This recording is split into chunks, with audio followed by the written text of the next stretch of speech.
Jharkhand rain suspended IAS अमलिया पूजा सिंघेल नित मोड़े माहा रेना ईडी रेना रिमांड रे तहना आर कोर्ट आरहो मोड़े माहा रेना रिमांड ऑक्तो बढ़ती के तया आर Pooja rain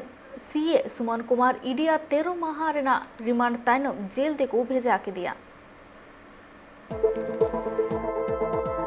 Jharkhand पोनत rain suspended IAS अमलिया पूजा सिंघाल नित आरहो बढ़ती एंतया एटकेटोड़े पूजा सिंघाल नित आरहो मोड़े माहारिया ईडी रिमांड रे तहनाई रांची कोर्ट पास्टा खोना पूजावा रिमांड इदी कते आरहो मोड़े माहा बढ़ती एकना बड़ातना कथा कना जे पूजा रेन सीए सुमन कुमार ईडी 13 दिन कस्टडी तयम जेल तेको भेजाव की दिया रिमांड रेना ऑक्तो चाबालेन तयम पूजा सिंघाल आर उनिरन CA Suman Kumar ED special court रे को इदी रहत केना आर पूजा सिंघाल पाटाकोना वकील अभिजीत घोष सुमन सिंह पाटाकोना शुभम प्रसाद अग्रवाल आर ईडी पास्टाकोना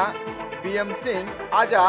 पक्ष दहो किदाय आर इनते हम नोआ बहस रे अडिगान कुली कुकली होइना कुली कुकली हुयेन तयम ईडी आले जे नोआ जहां छापामारी हुई कना नोआ छापामारी रे अडिगान डॉक्यूमेंट्स को ᱧᱟᱢ कदा आर जहां नी डॉक्यूमेंट्स को ᱧᱟᱢ कदा नोआ डॉक्यूमेंट्स आर हो जस्ती काते संपत्ति रिया खोज तलाश ᱧᱟᱢ कना तो ओना लगिते कोर्ट पास्टा खोना ईडी रेन वकील नोए अरदास रेना जे ईडी आर हो मोड़े माहारिया ऑक्टो को माइमा अडी गड़ी हुदिस के तयम जज नोआ बाबते लई किदा जे पूजा सिंघाला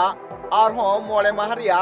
ईडी रिमांड रे तहनाय आर पूजा रेन सीए सुमन कुमार दो जेल तक भेजा के दिया। रांची खोना सुरेंद्र सोरेना रिपोर्ट ट्राइब टीवी।